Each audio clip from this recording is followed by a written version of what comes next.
Kodagu channel ವಾರ್ತೆಗಳ ಪ್ರಾಯೋಜಕರು Muliya Keshav Bhat and sons, ಚಿನ್ನಾಭರಣಗಳ ಬೃಹತ್ ಮಳಿಗೆ, ಮಡಿಕೇರಿ, ಗೋಣಿಕೊಪ್ಪ, ಪುತ್ತೂರು, ಬೆಳ್ತಂಗಡಿ, ಬೆಂಗಳೂರು. ಹೋಮ್ಸ್ಕೇಪ್ ಫರ್ನಿಚರ್ಸ್, ಕೊಡಗಿಗೆ ಸಮೀಪದ ವಿಶಾಲವಾದ ಮಳಿಗೆ, ಪಯ್ಯಾವೂರ್, ಕೇರಳ. ಶಾರದಾ ಜ್ಯುವೆಲರ್ಸ್, ಕೊಡಗಿನ ಸಾಂಪ್ರದಾಯಿಕ ಆಭರಣಗಳ ಬೃಹತ್ ಮಳಿಗೆ, Aras road, Mysuru. A to Z super market, Vishwamanava double road, Kuvempu Nagar, Mysuru. SLV Promax, corn mix and corn products, Kushalnagar. Prashanth furnitures, ನಿಮ್ಮ ಅಂದದ ಮನೆಗೆ ಚಂದದ ಪೀಠೋಪಕರಣಗಳ ಮಳಿಗೆ, industrial area, Madikeri. Fabins family restaurant, ಬೆಕಾಚಿ resto cafe, always cell tower, Kohinoor ರಸ್ತೆ, ಮಡಿಕೇರಿ. ಪ್ರಧಾನಮಂತ್ರಿ ನರೇಂದ್ರ ಮೋದಿ ಅವರ ಕುರಿತು ಅವಹೇಳನ ವಿಡಿಯೋ ಮಾಡಿರುವ ಕಿಡಿಗೇಡಿಗಳ ವಿರುದ್ಧ ಕಠಿಣ ಕಾನೂನು ಕ್ರಮ ಕೈಗೊಳ್ಳಬೇಕೆಂದು ಕೊಡಗು ಜಿಲ್ಲಾ ಬಿಜೆಪಿ ಮಡಿಕೇರಿಯಲ್ಲಿ ಪ್ರತಿಭಟನೆ ನಡೆಸಿತು. ನಗರದ ಇಂದಿರಾ ಗಾಂಧಿ ವೃತ್ತದಲ್ಲಿ ಜಮಾಯಿಸಿದ ಪಕ್ಷದ ಪ್ರಮುಖರು ಹಾಗೂ ಕಾರ್ಯಕರ್ತರು ಮಾನವ ಸರಪಳಿ ನಿರ್ಮಿಸಿ ಅಸಮಾಧಾನ ವ್ಯಕ್ತಪಡಿಸಿದರು. ಪೊಲೀಸರು ಪ್ರಕರಣವನ್ನು ಗಂಭೀರವಾಗಿ ಪರಿಗಣಿಸಿ ಆರೋಪಿಗಳಿಂದ ಗಡೀಪಾರು ಮಾಡಬೇಕೆಂದು ಒತ್ತಾಯಿಸಿದರು.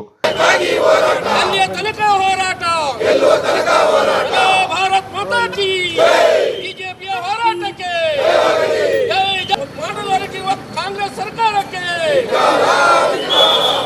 ಕುನ್ನರಿಗಳಿಗೆ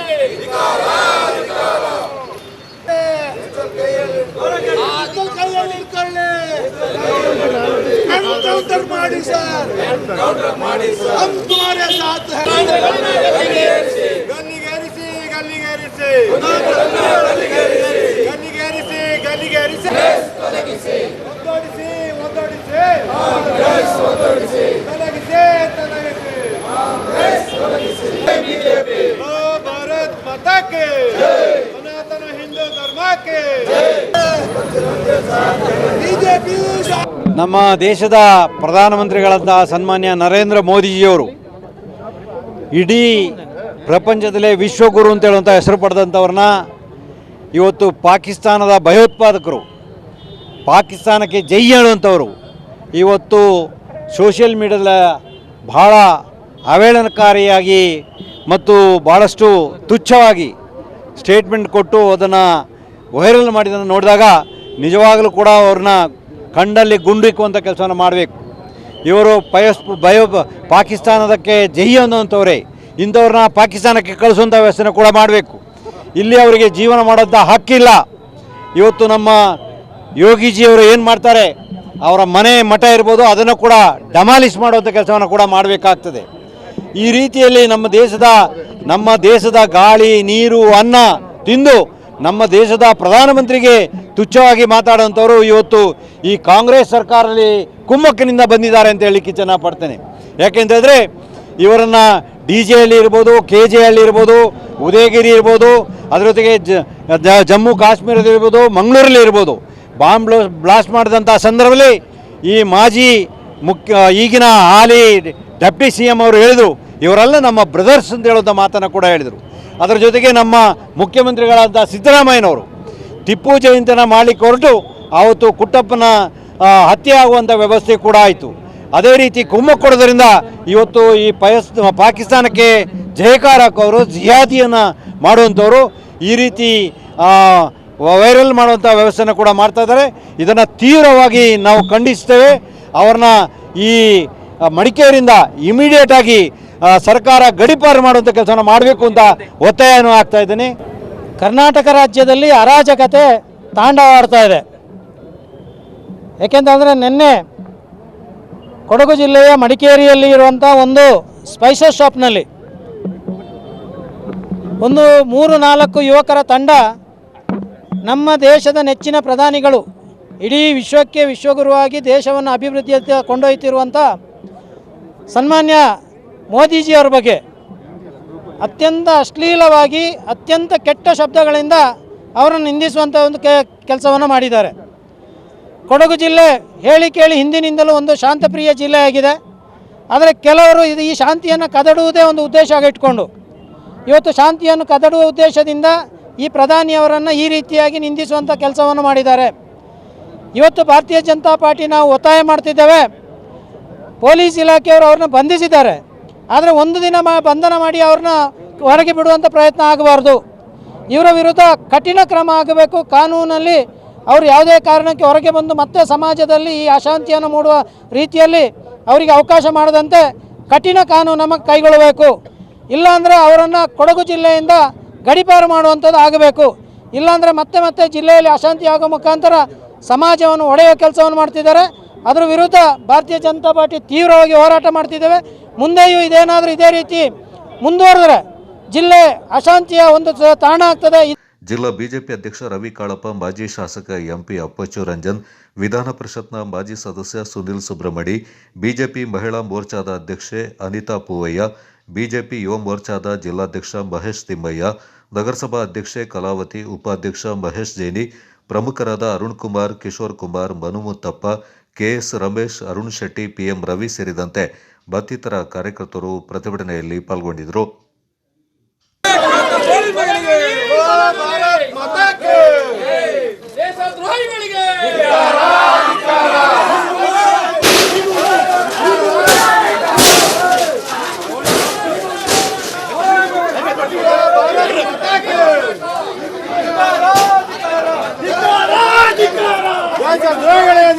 ದೇಶದ್ರೋಹಿಗಳಿಗೆ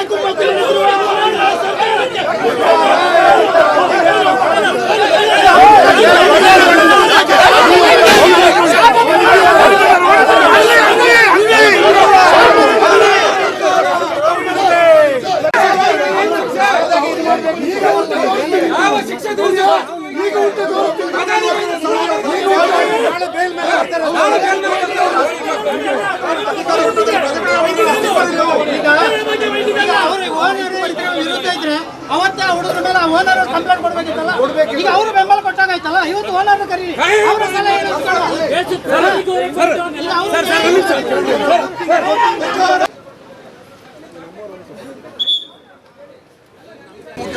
ಯೂನಿಫಾರ್ಮ್ ಹಾಕೊಂಡು ಆಟ ಆಡಿದ್ರು ಮುಗಿತದೆ, ಅದು ಖಾದಿ ಹಾಕೊಂಡು ಆಟ ಆಡಿದ್ರು ಮಣ್ಣು ಮುಖ್ಯ ಹೋಗ್ಬಿಡ್ತದೆ.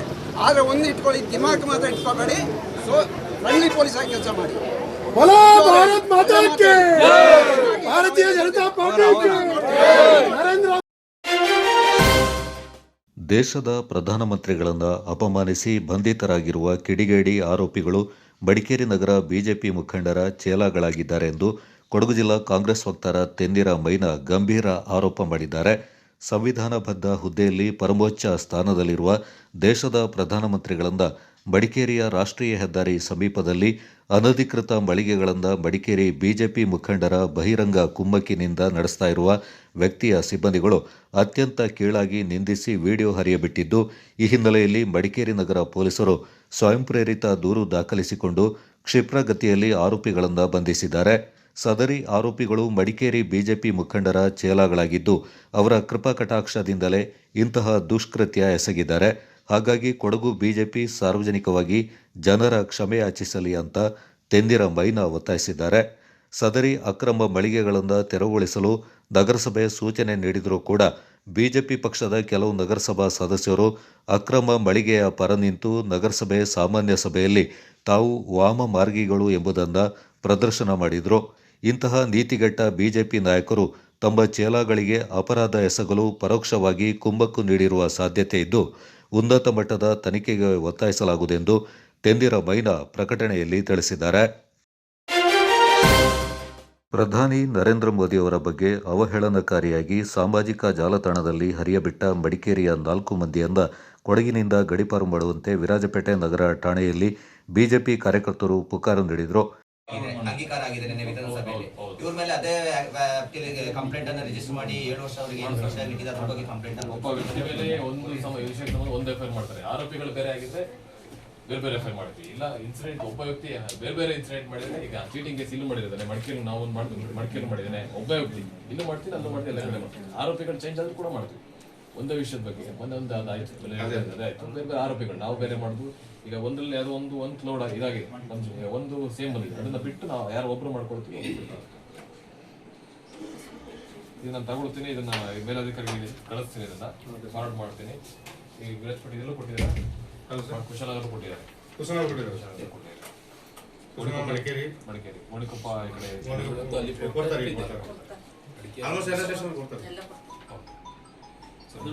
ಮೈಸೂರಲ್ಲಿ ಒಂದು ಕಂಪ್ಲೇಂಟ್ ಆಗ್ತಾ ಇದೆ ಅಂತದೆ ಎಂಪಿ ಕಡೆ. ಒಂದು FIR ಒಂದೇ ಕಡೆ ಎಲ್ಲ ಕಡೆ ಆಗಲ್ಲ, ಅಲ್ಲಿ ಇದು ಕೊಡ್ತಾರೆ, ಮೆಮೊರಂಡಮ್ ಕೊಡ್ತಾರೆ, ಒಂದು ಸೇಮ್ FIR ಇನ್ಸಿಡೆಂಟ್ ಇದು ಪರ್ಟಿಕ್ಯುಲರ್ ಗೊತ್ತು. ಸೋಷಿಯಲ್ ಮೀಡಿಯಾ ಕೇಸ್ಗಳಲ್ಲಿ ಎಲ್ಲೆಲ್ಲ ಆಗಿರುತ್ತೆ, ಇದು ಪರ್ಟಿಕ್ಯುಲರ್ ಗೊತ್ತು, ಎಲ್ಲ ಆಗಿರುತ್ತಲೂ ಗೊತ್ತು. ಅದಕ್ಕೊಂದು FIR ಮಾಡಿದರೆ ಇದನ್ನ ತಪ್ಪು ಯಾರು ಮಾಡೋದು ತಪ್ಪೆ ಏನು ಕಾನೂನು ಪ್ರಕಾರ ಹಾಗೆ ಆಗುತ್ತೆ. ಯಾರಾದರೂ ಅಷ್ಟೇ ಸೆಕ್ಷನ್ಸ್ ಸೇಮ್ 295 ನಿಮ್ಮ BNS ಅಲ್ಲಿ ಬರುತ್ತಲ್ಲ, ಸೋಷಿಯಲ್ ಮೀಡಿಯಾದಲ್ಲಿ ಒಬ್ಬ ವ್ಯಕ್ತಿ ಬಗ್ಗೆ ಅಪಪ್ರಚಾರ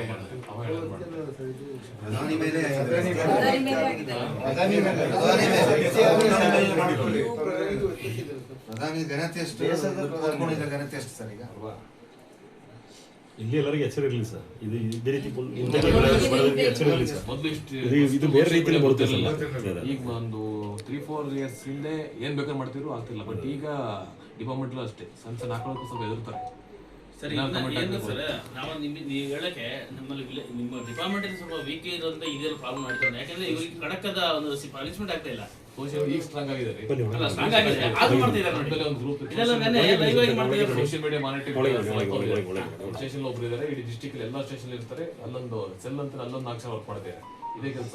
ಯಾರು ಏನು ಈ ತರ ನೀವು ಸ್ಟ್ರಾಂಗ್ ಆದ್ರೆ ಏನು 4 ದಿವಸದಲ್ಲಿ ಜಾಮೀನು ತಗೊಂಡು ಹೊರಗೆ ಬರ್ತಾರೆ. ಸರ್ ನಾವು ಬೇರೆ ಜಿಲ್ಲೆಗಳಿಗೆ ಕಂಪೇರ್ ಮಾಡಿ ನೋಡ್ತಾ ಇರ್ತೀವಿ ಸರ್, ಮೀಡಿಯಾದಲ್ಲಿ ನೋಡ್ತಿರ್ತೀವಿ, ನೀವು ನೋಡ್ತಿರ್ತೀವಿ. ಪೊಲೀಸರು ಕೊಡುವ ಪನಿಷ್ಮೆಂಟ್ಗಳು ಹಂಗೆ ಇದೆ ಸರ್.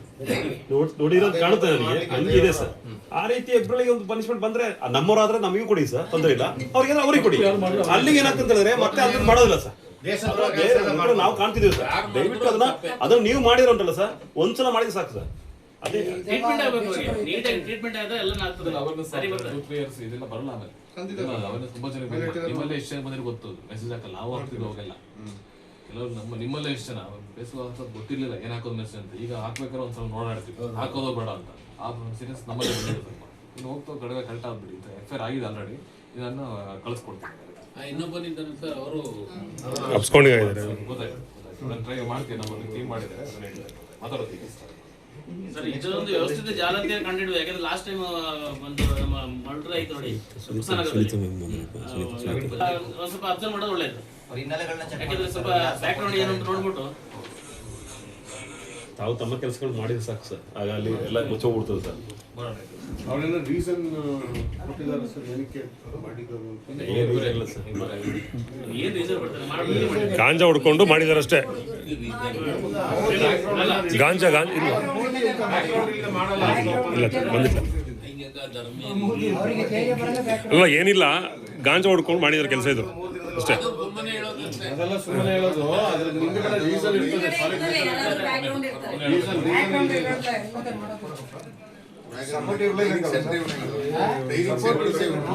ಹೇಳ್ತಾರೆ ಇವತ್ತು ಹೇಳಿ ನಾಳೆ ಬಿಡುಗಡೆ ಮಾಡ್ಕೊಂಡು ಬರ್ತೀರಾ ನಿಮ್ಮ FIR ಬಂದು ಅವರು ರಾಜರೋಷವಾಗಿ ತಿಂತಾರೆ. ಮತ್ತೆ ಅದೇ ಕೆಲಸ ಮಾಡ್ತಾರೆ.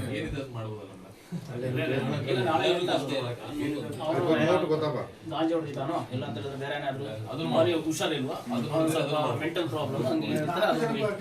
ಕೊಡಗು SSC ಮೋರ್ಚಾದ ಜಿಲ್ಲಾಧ್ಯಕ್ಷರಾದ ಪರಶುರಾಂಬ ಕೆದಮಳ್ಳೂರು, ಗ್ರಾಮ ಪಂಚಾಯಿತಿ ಉಪಾಧ್ಯಕ್ಷರು ಮಾತನಾಡಿ, ಕೇರಳ ರಾಜ್ಯದಿಂದ ಕೆಲಸ ಅರಸಿ ಕೊಡಗಿಗೆ ಆಗಮಿಸಿ ಇಲ್ಲಸಲ್ಲದ ನಮ್ಮ ನಾಯಕರ ವಿರುದ್ಧ ಮೊಬೈಲ್ನಲ್ಲಿ ಚಾಟಿಂಗ್ ಮಾಡಿರುವುದು ಸಾಮಾನ್ಯವಾಗಿದೆ.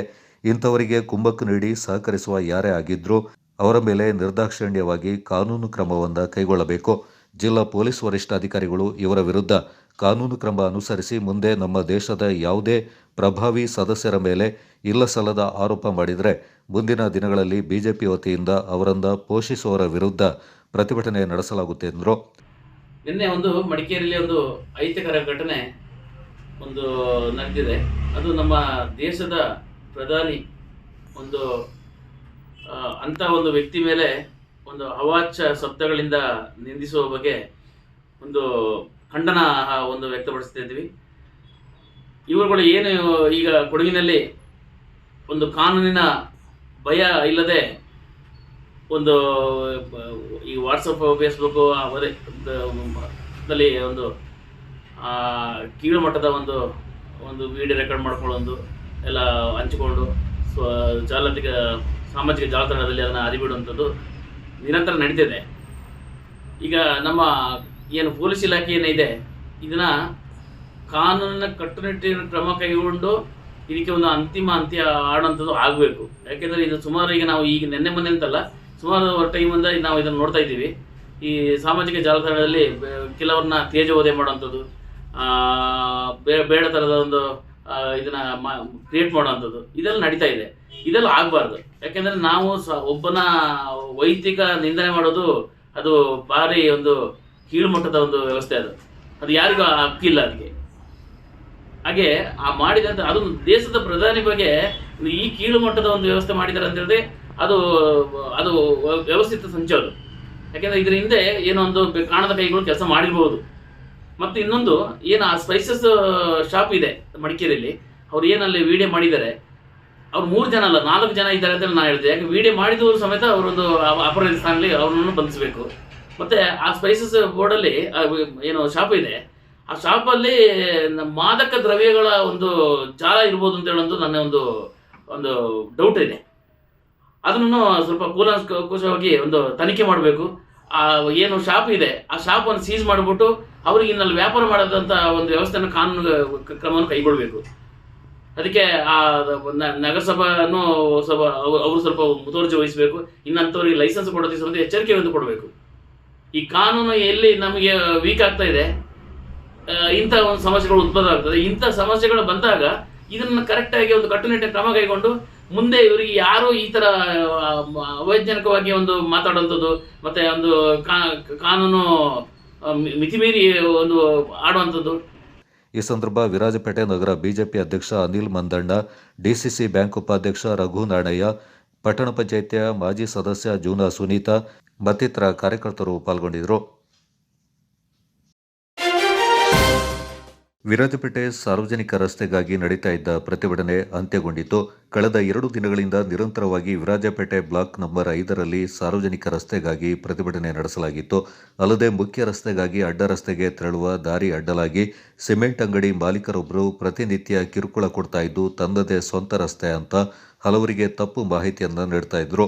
ಕಳೆದ 2 ದಿನಗಳಿಂದ ವಿರಾಜಪೇಟೆ ಪುರಸಭೆ ಮುಖ್ಯಾಧಿಕಾರಿ ನಾಚಪ್ಪ ಹಾಗೂ ಸಿಬ್ಬಂದಿಗಳು ಸಂಬಂಧಪಟ್ಟ ದಾಖಲೆಗಳನ್ನು ಪರಿಶೀಲಿಸಿ ಸಂಬಂಧಪಟ್ಟ ವ್ಯಕ್ತಿಯಿಂದ ಸಂಪೂರ್ಣ ಮಾಹಿತಿಯನ್ನು ಪಡ್ಕೊಂಡು ಇದು ಸಾರ್ವಜನಿಕ ರಸ್ತೆಯಾಗಿದ್ದು ಇನ್ನು ಮುಂದೆ ಅಲ್ಲಿ ಸಾರ್ವಜನಿಕ ಸಂಚಾರಕ್ಕೆ ತೊಂದರೆ ನೀಡುವುದಿಲ್ಲ ಅಂತ ಪುರಸಭೆಗೆ ಮುಚ್ಚಳಿಕೆ ಬರೆದುಕೊಟ್ಟು ಇನ್ನು ಮುಂದೆ ಈ ರಸ್ತೆಯ ಬಗ್ಗೆ ಯಾವುದೇ ಸಮಸ್ಯೆ ಕೊಡುವುದಿಲ್ಲ ಅಂತ ಬರೆದುಕೊಟ್ಟ ಹಿನ್ನೆಲೆ ಮುಖ್ಯಾಧಿಕಾರಿ ನಾಚಪ್ಪ ಹಾಗೂ ವಿರಾಜಪೇಟೆ ನಗರ ಪೊಲೀಸ್ ಠಾಣಾಧಿಕಾರಿ ಪ್ರಮೋದ್ ಕುಮಾರ್ ಅವರ ಸಮ್ಮುಖದಲ್ಲಿ ಪ್ರತಿಭಟನಾ ನಿರತರು ಮಾತನಾಡಿ ಪ್ರತಿಭಟನೆಯಿಂದ ಹಿಂದಕ್ಕೆ ಪಡ್ಕೊಂಡಿದ್ದಾರೆ. ಈಗ ಇವ್ರು ಗಾಡಿ ತೆಗೆದು ಬಿಡ್ತಾರೆ, ಬೇರೆಯವ್ರಿಗೆ ಹೇಳ್ಬಿಟ್ಟು ನಿಲ್ಲಿಸಬಹುದು. ಅವಾಗ ಅವ್ರು ಕೇಳಿದಾಗ ದಯಮಾಡಿ ಸೂಕ್ತವಾಗಿ ಇದನ್ನ ಒಂದು ಚೂರು ಈಗ ಏನು ನಮ್ಮ ಮುಖ್ಯ ಈಗ ಅಧಿಕಾರಿಗಳು ಏನೋ ಒಂದು ತೀರ್ಮಾನ ತಗೊಂಡು ನಮಗೆ ಶಾಂತಿವಂದನೆ ಹೇಳ್ಕೊಂಡು ವಿತ್ ಲೆಟರ್ಗಳಲ್ಲಿ ನಮಗೆ ದಾಖಲೆಗಳನ್ನ ಕೊಡ್ತಾ ಇದ್ದಾರೆ. ಈ ದಾಖಲೆ ಕೊಟ್ಟ ನಂತರ ಇದಕ್ಕೆ ಮಾತು ತಪ್ಪದ್ರಲ್ಲಿ ಅವರು ಕೂಡ ಕಾನೂನು ಕಣ್ಣಿಗೆ ಗುರಿಯಾಗ್ತಾರೆ ಅನ್ನೋಂಥ ಮಾತನ್ನ ಕೂಡ ನಾನು ಇವಾಗ ಹೇಳಕ್ಕೆ ಇಷ್ಟಪಡ್ತೀನಿ. ಯಾಕಂದ್ರೆ ಅವ್ರ ಮೇಲೆ ಭರವಸೆ ಇಟ್ಟು ನಮ್ಮ ಒಂದು ಇವರಿಗೆಲ್ಲ ಒಪ್ಪಿಗೆ ಆದ ನಂತರ ನಮ್ಮ ಹೋರಾಟವನ್ನು ಹಿಂಪಡೆಯುವಂಥದ್ದು. ಹಾಗಾಗಿ ನಾಳೆ ನಾನು SP ಸಾಹೇಬ್ರ ಹತ್ರನೂ ಕೂಡ ಹೋಗ್ತಾ ಇದ್ದೀನಿ. ಹೋಗ್ಬಿಟ್ಟು ಇಲ್ಲಿ ಏನೇನು ನಡೆದಿದೆ ಪ್ರತಿಯೊಂದು ದಾಖಲೆನ ತಗೊಂಡಾಗ ಅವ್ರ ಹತ್ರ ಕೊಟ್ಟು ಇದ್ರ ಬಗ್ಗೆ ನಾನು ಅವ್ರ ಹತ್ರ ಪೂರ್ವಭಾವಿ ನಾನು ಮಾತುಕತೆ ಆಡಿ ಸೊ ಈ ಥರ ಇದೆ ಸರ್, ಒಂದ್ಸರಿ ಅಲ್ಲಿಂದನೂ ಕೂಡ ತಮಗೆ ಏನಿದೆ ಮಾತಾಡಿಸ್ಬೇಕು ಅಂದ್ರೆ ನಮ್ಮ ಅನೂಪ್ ಸರ್ಗೆ ಮಾತಾಡಿಸ್ಬೇಕಾ ಅಲ್ಲ ನಮ್ಮ ಸುರಜ್ ಸರ್ಗೆ ಮಾತಾಡಿಸ್ಬೇಕು, ಯಾರಾದ್ರೂ ಮಾತಾಡ್ಸೋಣ. ಇದು ಸಣ್ಣ ವಿಷಯ, ಬಟ್ ಇದಕ್ಕೆ ಯಾಕೆ ಕೋಆಪರೇಟ್ ಮಾಡ್ತಾ ಇಲ್ಲ ಅನ್ನೋಂಥದ್ದು ನಮ್ಮ ಒಂದು ಬಹುಜನ ಸಮಾಜ ಪಾರ್ಟಿ ಕೊಡಗು ಜಿಲ್ಲೆ ಅಧ್ಯಕ್ಷನಾಗಿ ನನ್ನ ಒಂದು ತುಂಬ ಇವತ್ತು ಮಧ್ಯಾಹ್ನ ನಾನು ಊಟ ಮಾಡಿಲ್ಲ. ಬಿಕಾಸ್ ಯಾಕಂದ್ರೆ ಈ ಸಣ್ಣ ವಿಷಯನ ಫೇಸ್ ಮಾಡೋಕ್ಕಾಗ್ತಾ ಇಲ್ಲ ಅಂದರೆ ಏನು ನಡೀತಾ ಇದೆ ಇಲ್ಲಿ ಒಳಗಡೆ ಅನ್ನೋಂಥದ್ದು ನನ್ನಲ್ಲಿ ಒಂದು ಗೊಂದಲ. ಇರಲಿ ಓಕೆ, ಏನೋ ಸತತವಾಗಿ ಏನೋ ಒಂದು ಗಾದೆ ಹೇಳ್ತಾರೆ ನೋಡಿ, ಹಣ್ಣು ತಿಂದವರು ತಪ್ಪಿಸ್ಕೊಂಡು ಸಿಪ್ಪೆ ಹಿಡಿದಿರೋರು ಸಿಗಾಕೊಂಡಿರ್ತಾರೆ ಅನ್ನೋ ನಿಟ್ಟಿನಲ್ಲಿ ಇವತ್ತು ಏನೋ ಒಂದು ಅವ್ಯವಸ್ಥೆ ನಡೆದಿದೆ. ಹಾಗಾಗಿ ಅವರು ಕೂಡ ಬದಲಾವಣೆ ಹಾಕೊಂಡು ನಮ್ಮ ಜನರಿಗೋಸ್ಕರ ಒಂದು ನ್ಯಾಯವನ್ನು ದೊರಕಿಸ್ಕೊಡ್ಬೇಕು ಅನ್ನೋಂಥ ನಿಟ್ಟಿನಲ್ಲಿ ಯೋಚನೆಯನ್ನು ಮಾಡಿದ್ದಾರೆ. ತುಂಬ ಧನ್ಯವಾದಗಳು. ಹಾಗೇನೆ ಲ್ಯಾಂಡ್ ಆರ್ಡರ್ ಕೂಡ ತಾವು ಕೂಡ ಅಷ್ಟೇ ಅಲ್ಲಿ ಯಾವುದೇ ಥರದಲ್ಲೂ ನಮ್ಮ ಅಲ್ಲಿ ಆ ರಸ್ತೆಯಲ್ಲಿ ಓಡಾಡೋದಕ್ಕಾಗಲಿ ಅಲ್ಲಿನ ನಿವಾಸಿಗಳಿಗಾಗಲಿ ಯಾವುದೇ ಥರದಲ್ಲೂ ಯಾರಿಂದನೂ ಕೂಡ ತೊಂದರೆ ಆಗದಂತೆ ತಾವು ಕೂಡ ಮಾತನ್ನು ಕೊಡ್ತಾ ಇದ್ದೀರಾ ಮಾಡಿದ್ದಾರೆ. ಸರ್ವೆ ಆಗಿ ಇದು ಒಂದು ತೀರ್ಮಾನ ಆಗೋವರೆಗೂ ಅಲ್ಲಿ ಏನೇ ಗಲಭೆ ಆಯಿತು ಅಂತಂದ್ರೂ ಕೂಡ ಅದಕ್ಕೆ ಲ್ಯಾಂಡ್ ಆರ್ಡರ್ ಕೂಡ ಜವಾಬ್ದಾರಿಯಾಗಿರ್ತಾರೆ ಅನ್ನೋಂಥದ್ದು ನಾವು ಮಾಡೋಣ. ಅದ್ರ ಪರವಾಗಿ ನೀವು ಕೂಡ ಸಾರ್ವಜನಿಕರ ಒಂದು ಹಿತಾಸಕ್ತಿಗೆ ಯಾವುದೇ ಥರದಲ್ಲೂ ಅಲ್ಲಿ ತಪ್ಪಾಗಿ ಕೃತ್ಯಗಳಾಗಲಿ ಗಲಾಟೆಗಳಾಗಲಿ ಆಗಬಾರ್ದು. ಮತ್ತು ಬೇಕು ಅಂತ ಗಾಡಿಗಳನ್ನ ನಿಲ್ಲಿಸಿ ತೊಂದರೆ ಕೊಟ್ಟು ಅವ್ರ ಜೊತೆ ಅವ್ರನ್ನ ಘರ್ಷಣೆ ಮಾಡೋ ನಿಟ್ಟಿನಲ್ಲಿ ಬೇಕಾದ್ರೆ ಅವ್ರನ್ನ ಉಪಯೋಗ ಮಾಡ್ತಾರೆ. ಸೊ ಅಲ್ಲಿಗೂ ಕೂಡ ಇನ್ಫಾರ್ಮ್ ಮಾಡ್ತಾರೆ ಆಯ್ತಾ, ಡೈರೆಕ್ಷನ್ ಕೊಡ್ಬೋದು ನೀವು ಅವ್ರಿಗೆ, ಅಲ್ಲಿ ಗಾಡಿ ನಿಲ್ಲಿಸಬಾರ್ದು ಅಂತ ನೋಟಿಸ್ ಮಾಡ್ತೀರಾ? ಅವ್ರು ಬೇರೆ ಹೇಳ್ತಿರೋದು. ಅಲ್ಲ ಒಂದು ನಿಮಿಷ, ನಾನು ಅಲ್ಲಿಗೆ ಬರ್ತಾ ಇದ್ದೀನಿ ಗಣೇಶ್, ಒಂದು ನಿಮಿಷ ಅಲ್ಲಿಗೆ ಬರ್ತೀನಿ. ಮತ್ತು ಕೆ ಗಣಪತಿ ಇವರು ಲಿಖಿತವಾಗಿ ನೀಡಿರುವ ಪತ್ರ ದಿನಾಂಕ 11/12/2025 ಹೊಸಪೇಟೆ ಪುರಸಭೆ ವ್ಯಾಪ್ತಿಯ ಬ್ಲಾಕ್ ನಂಬರ್ 5 ಸರ್ವೆ ನಂಬರ್ 89/1, 89/2 ಹಾಗೂ 90/1, 90/2ರ ಮಧ್ಯಭಾಗದಲ್ಲಿರುವ ರಸ್ತೆಯ ಬಗ್ಗೆ ಉಲ್ಲೇಖ ಪತ್ರ ರೀತಿಯ KWO5 ಹಾಗೂ ಕೆ ಗಣಪತಿಯವರು ಸದರಿ ರಸ್ತೆಯಲ್ಲಿ ಬೆಳಿಗ್ಗೆ 8 ಗಂಟೆಯ ಒಳಗಡೆ ಮಾತ್ರ ವಾಹನಗಳನ್ನು ನಿಲುಗಡೆಗೊಳಿಸಲಾಗುತ್ತದೆ.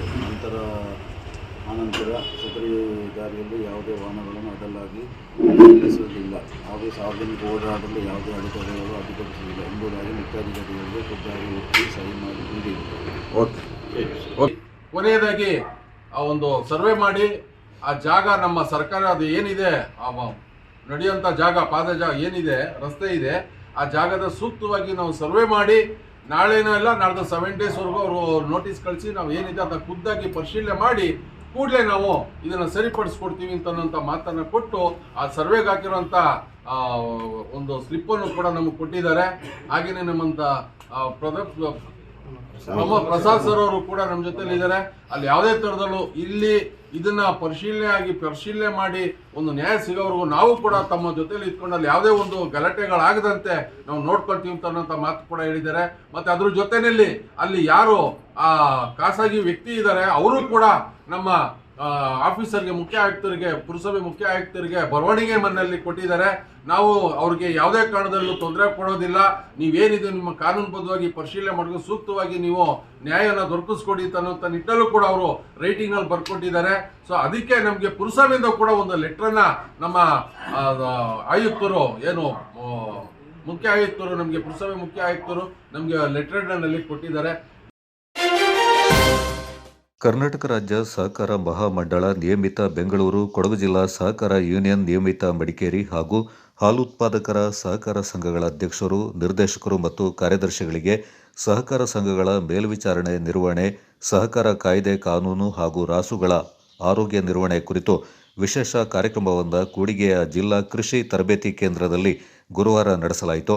ಕಾರ್ಯಕ್ರಮ ಉದ್ಘಾಟಿಸಿದ ಹಾಸನ ಹಾಲು ಒಕ್ಕೂಟದ ಕೊಡಗು ಜಿಲ್ಲಾ ನಿರ್ದೇಶಕ ಕೆ ಹೇಮಂತ್ ಕುಮಾರ್ ಮಾತನಾಡಿ, ಹಾಲು ಉತ್ಪಾದಕರು ಗುಣಮಟ್ಟದ ಹಾಲನ್ನು ಸಂಘಕ್ಕೆ ಪೂರೈಸಿದಾಗ ಮಾತ್ರ ಸಂಘ ಬಲವಾಗುತ್ತೆ, ಲಾಭ ಹೆಚ್ಚುತ್ತದೆ ಎಂದರು.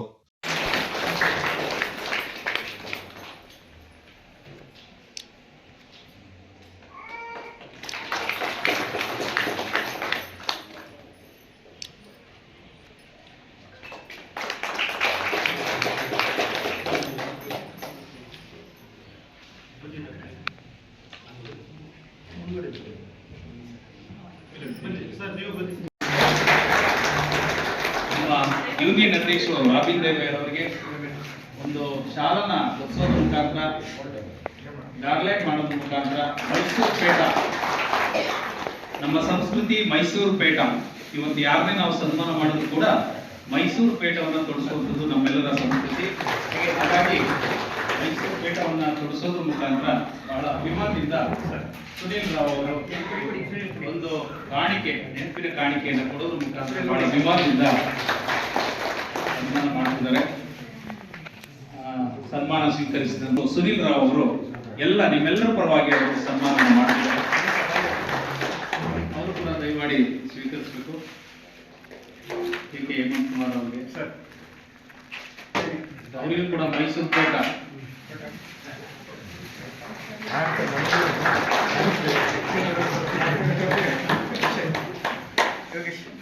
ಒಂದು ನಿಮಿಷ ನೋಡಿ.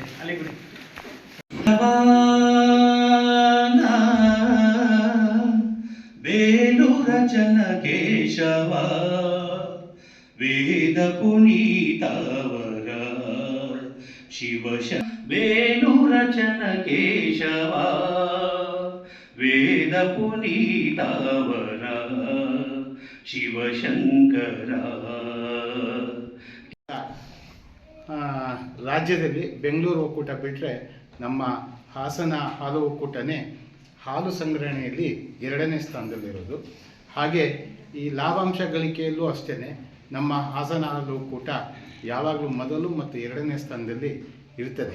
ಇದಕ್ಕೆ ಯಾಕಂದರೆ ನೀವು ಗ್ರಾಮ ಮಟ್ಟದಲ್ಲಿ ಉತ್ಪಾದಕರುಗಳ ಜೊತೆ ಗುದ್ದಾಡಿ ಒದ್ದಾಡಿ ಎಲ್ಲ ಪ್ರಯತ್ನ ಮಾಡಿ ಹಾಲನ್ನು ಸಂಗ್ರಹಣೆ ಮಾಡ್ಕೊತೀರಿ. ನನಗೆ ಗೊತ್ತಿದೆ, ಗ್ರಾಮ ಮಟ್ಟದಲ್ಲಿ ನಾವು ಎಸ್ಪೆಷಲಿ ಕಾರ್ಯದರ್ಶಿಗಳು ಅವರು ಉತ್ಪಾದಕರ ಜೊತೆ ಸೌಹಾರ್ದತೆಯನ್ನು ಕಾಪಾಡಿಕೊಳ್ಳದೆ ಹೋದರೆ ಅವ್ರ ಹಾಲು ಸಂಗ್ರಹಣೆ ನಿಜವಾಗ್ಲೂ ಕಷ್ಟ ಇರುತ್ತೆ. ಇದನ್ನೆಲ್ಲ ನಾವು ನೋಡಿದ್ದೇನೆ.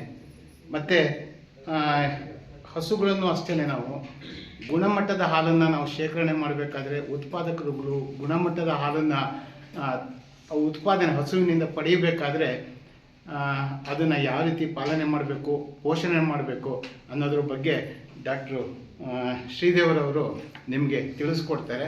ಮತ್ತು ಇನ್ನೊಂದೇನೆಂದರೆ ಅವರು ಇಲ್ಲಿ ಒಂದು ಡೈರಿ ಫಾರ್ಮ್ ಇದೆ ಕರ್ನಾಟಕ ಸರ್ಕಾರದ್ದು, ಅದರ ಇನ್ಚಾರ್ಜ್ ಅವರು. ಮತ್ತು ಇನ್ನೊಂದೇನೆಂದರೆ ಅವರು ಸಹ ಈಗ ಒಂಥರ ಹಾಲು ಉತ್ಪಾದಕರು ಅಂತ ಹೇಳ್ಬೋದು. ಯಾಕಂದರೆ ರಾಸುಗಳ ಜೊತೆ ಅವರು ಪ್ರತಿನಿತ್ಯ ಒಡನಾಡಿ ಅದು ಸಾಕಾಣಿಕೆ, ಅದು ಕಾಯಿಲೆ ಇರ್ಬೋದು ಅಥವಾ ಯಾವ ಹಸುಗೆ ಏನು ಇದಾಗಿದೆ, ಏನು ಯಾಕೆ ಹಾಲು ಕಡಿಮೆ ಕೊಡ್ತು, ಅದನ್ನೆಲ್ಲ ಪ್ರತಿನಿತ್ಯ ಅವರು ನೋಡ್ತಾ ಇರ್ತಾರೆ, ರೆಕಾರ್ಡ್ ಮಾಡ್ತಾ ಇರ್ತಾರೆ. ಅವರು ನಿಮಗೆ ಹೇಳುವಂಥ ವಿಷಯಗಳನ್ನು ಚೆನ್ನಾಗಿ ತಿಳ್ಕೊಂಡು ನೀವು ಇಲ್ಲಿ ಎಲ್ಲ ಕಾರ್ಯದರ್ಶಿಗಳು ಅಧ್ಯಕ್ಷಗಳು ಬಂದಿದ್ದೀರಿ. ನಿಮ್ಮ ಉತ್ಪಾದಕರುಗಳು ನಿಮಗೆ ಡೈರಿಗೆ ಹಾಲು ತಂದಾಗ ಗುಣಮಟ್ಟ ಬರಲಿಲ್ಲ ಅಂದರೆ ನೀನು ಹಾಲು ಹಾಕಿಸ್ಕೊಂತ ಇಲ್ಲ, ಬೇಕು ಅಂತ ಹಾಕಿಸ್ಕೊಂತ ಇಲ್ಲ, ಗುಣಮಟ್ಟದ ಬಗ್ಗೆ ನೀವೇನಾದ್ರು ಮಾತಾಡಿದ್ರೆ ನನ್ನ ಹಾಲು ತುಂಬ ಚೆನ್ನಾಗಿದೆ, ನಾನು ನೀರು ಹಾಕಿಲ್ಲ ಅಂತ ಹೇಳ್ತಾರೆ. ಆದರೆ ನೀವೇನು ಇವತ್ತು ಅವರು ಅತಿಥಿ ಉಪನ್ಯಾಸಕರಾಗಿ ಬಂದಿದ್ದಾರೆ, ಅವರು ರಾಸುಗಳನ್ನು ಹೇಗೆ ಪೋಷಣೆ ಮಾಡಬೇಕು ಅಂತ ಹೇಳ್ತಾರೆ. ಅದನ್ನು ಚೆನ್ನಾಗಿ ತಿಳ್ಕೊಂಡೋಗಿ ನೀವುಗಳು ನಿಮ್ಮ ಉತ್ಪಾದಕರಿಗೆ ನಿಮಗೆ ಬಂದಿದ್ದನ್ನು ಅವರಿಗೆ ಅರಿವು ಮೂಡಿಸಿದ್ರೆ ಮಾತ್ರ ಈ ಒಂದು ತರಬೇತಿ ಸಕ್ಸಸ್ ಆಗ್ತದೆ ಅಂತ ನಾನಾದರೂ ಭಾವಿಸ್ತೀನಿ. ಹಾಸನ ಹಾಲು ಒಕ್ಕೂಟದ ಡಾಕ್ಟರ್ ಪ್ರಸನ್ನ ಮಾತನಾಡಿ, ಹಾಲಿನ ಡೈರಿಗಳನ್ನು ಉಳಿಸುವ ಬೆಳೆಸುವ ಕರ್ತವ್ಯ ಪ್ರತಿಯೊಬ್ಬರ ಹಕ್ಕಾಗಿರುತ್ತದೆ ಎಂದರು. ನಾವು ಸುಮಾರು 600-700 ಕೋಟಿ ರೂಪಾಯಿ ವೆಚ್ಚ ಮಾಡಿ ನಮ್ಮ ಹಾಸನ ಯೂನಿಯನ್ನಲ್ಲಿ ಮೆಗಾ ಡೈರಿ ಮಾಡ್ತಾ ಇದ್ದೀವಿ. ಅದು ಹೆಚ್ಚು ಕಡಿಮೆ ಮುಂದಿನ 2026 ಮಾರ್ಚ್ ಒಳಗಡೆ ನಾವು ಅದನ್ನು ಲೋಕಾರ್ಪಣೆ ಮಾಡಬೇಕು ಅಂತೇಳಿ ನಿರ್ಧಾರ ಮಾಡಿದ್ದೀವಿ. ಅದು ಕೆಲಸ ಮುಗಿಯ ಹಂತದಲ್ಲಿದೆ. ನಾನು ನಮ್ಮ ಎಲ್ಲ MPCS ನಮ್ಮ ಕೊಡಗು ಜಿಲ್ಲೆಯಲ್ಲಿ ಏನು 39 ಸಂಘಗಳಿದ್ದಾವೆ, ಎಲ್ಲರಿಗೂ ಕೂಡ ಆಹ್ವಾನವನ್ನು ನಾನು ಕೊಡ್ತೀನಿ. ಅವತ್ತು ನೀವೆಲ್ಲ ಬಂದು ಆ ಮೆಗಾ ಡೈರಿನ ವೀಕ್ಷಣೆ ಮಾಡಬೇಕು. ನಮ್ಮ ಗುಜರಾತ್ ಮಾದರಿನಲ್ಲಿ ಏನು ಮೆಗಾ ಡೈರಿ ಇದೆಯಲ್ಲ, ಇವತ್ತು ನಮ್ಮಲ್ಲಿ ಮೆಗಾ ಡೈರಿ ಇದೆ. ಎಲ್ಲಿ ಮಂಡ್ಯದಲ್ಲಿ ಒಂದಿದೆ, ಬೆಂಗಳೂರಲ್ಲಿ ಒಂದಿದೆ. ಬಟ್ ಅದಕ್ಕಿಂತಲೂ ತುಂಬ ಅಚ್ಚುಕಟ್ಟಾಗಿ ಇವತ್ತು ನಾವು ಎಲ್ಲಿ ಮಿಷನರಿ ಎಲ್ಲ ಅದು ಜರ್ಮನ್ ಅಲ್ಲ ಸರ್, ಜರ್ಮನ್ ಮತ್ತು ಸ್ವೀಡನ್, ಜರ್ಮನ್ನು ಮತ್ತು ಸ್ವೀಡನ್ ಹೈಟೆಕ್ ಮಿಷನರಿಗಳನ್ನ ತಂದು ಇವತ್ತು ನಾವು ಇನ್ಸ್ಟಾಲ್ ಮಾಡಿದ್ದೀವಿ. ಅಂದರೆ ಭಾಳ ಹೈಜೆನಿಕ್ ಆಗಿ ಬೆಂಗಳೂರು ಡೈರಿಲಿ ಏನೋ ಇವತ್ತು ಮೆಗಾ ಡೈರಿಲಿ ಮಿಷನರಿಗಳಿದ್ದಾವೆ, ಅದಕ್ಕಿಂತಲೂ ಕೂಡ ತುಂಬ ಶ್ರೇಷ್ಠವಾದ ಮಿಷನರಿಗಳನ್ನ ಇವತ್ತು ನಾವು ತಂದು ನಾವು ಇವತ್ತು ಅಲ್ಲಿ ಇನ್ಸ್ಟಾಲ್ ಮಾಡಿದ್ದೀವಿ ಆಲ್ರೆಡಿ. ಮುಂದಿನ ಮಾರ್ಚ್ ಒಳಗಡೆ ಅದು ಬಹುಶಃ ನರೇಂದ್ರ ಮೋದಿ ಅವ್ರನ್ನ ಇನ್ವೈಟ್ ಮಾಡಬೇಕು ಅಂಥೇಳಿ ಎಲ್ಲ ನಡೀತಾ ಇದೆ. ಅವರಾದರೂ ಆಗ್ಬೋದು ಅಥವಾ ಅಮಿತ್ ಶಾ ಆದರೂ ಆಗ್ಬೋದು, ಇವರಿಬ್ಬರಲ್ಲಿ ಯಾರಾದರೂ ಒಬ್ಬರು. ಕೊಡಗು ಜಿಲ್ಲಾ ಸಹಕಾರ ಯೂನಿಯನ್ನ ಅಧ್ಯಕ್ಷರಾದ ರಾಬಿನ್ ದೇವಯ್ಯ ಮಾತನಾಡಿ, ಗ್ರಾಮೀಣ ಪ್ರದೇಶಗಳಲ್ಲಿ ಕೃಷಿಯ ಜೊತೆಗೆ ಹೈನುಗಾರಿಕೆಯಿಂದ ಮುಖ್ಯ ಕಸುಬಾಗಿ ಮಾಡಿಕೊಂಡು ಅದರಲ್ಲೂ ಮಹಿಳೆಯರು, ಯುವಕರು, ಯುವತಿಯರು ಹೆಚ್ಚಿನ ಸಂಖ್ಯೆಯಲ್ಲಿ ತೊಡಗಿರುವುದು ನಮ್ಮ ಜಿಲ್ಲೆಯಲ್ಲಿ ಅತಿ ಹೆಚ್ಚು ಹಾಲು ಉತ್ಪಾದನೆ ಆಗ್ತಾ ಇದೆ ಎಂದರು. ಆ ಹಾಲಿನ ಉತ್ಪಾದನೆ ಎಷ್ಟು ಬೇಕೋ ಅಷ್ಟನ್ನು ಮಾತ್ರ ಉಪಯೋಗಿಸ್ತಾ ಇದ್ರು. ಅನಂತರ ಅದನ್ನು ವಾಪಸ್ ದನಗಳಿಗೆ ಅದರ ಕುಡಿಲಿಕ್ಕೆ ವಾಪಸ್ ಅದು ಹಾಕ್ತಾ ಇರ್ತಕ್ಕಂಥ ವೇಸ್ಟ್, ಅದು ಬಹುತೇಕ ವೇಸ್ಟ್ ಆಗಿ ಹೋಗ್ತಾ ಇತ್ತು. ಸೊ ಆ ಸಂದರ್ಭದಲ್ಲಿ ಇದನ್ನು ಒಂದು ಸಹಕಾರ ಸಂಘ ಆಗಬೇಕು, ಹಾಲು ಉತ್ಪಾದಕರ ಸಹಕಾರ ಸಂಘವನ್ನು ಮಾಡಬೇಕು ಅಂತ ಹೇಳಿ ಪ್ರಪ್ರಥಮ ಬಾರಿಗೆ ಆಗಿರ್ತಕ್ಕಂಥದ್ದು ಈಗ ನಾವೇನು ಅಮೂಲ್ ಅಂತ ಹೇಳ್ತಾ ಇದ್ದೇವೆ, ಈ ಅಮೂಲ್ ಪ್ರಾರಂಭ ಆಗಿರ್ತಕ್ಕಂಥದ್ದು.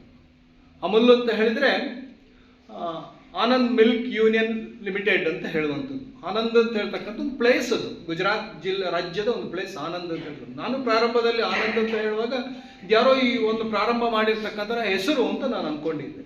ಆದರೆ ಆನಂದ್ ಅಂತ ಹೇಳ್ತಕ್ಕಂಥದ್ದು ಈ ಪ್ರಪ್ರಥಮ ಬಾರಿಗೆ ಹಾಲು ಸಹಕಾರ ಸಂಘ ಪ್ರಾರಂಭ ಆಗಿರ್ತಕ್ಕಂಥ ಪ್ಲೇಸ್ನ ಹೆಸರು ಅದು. ಹಾಗೆ ಅದು ಅಮುಲ್ ಅಂತ ಬಂತು. ಸೊ ಇದು ಪ್ರಾರಂಭ ಆಗ್ತಕ್ಕಂಥದ್ದು.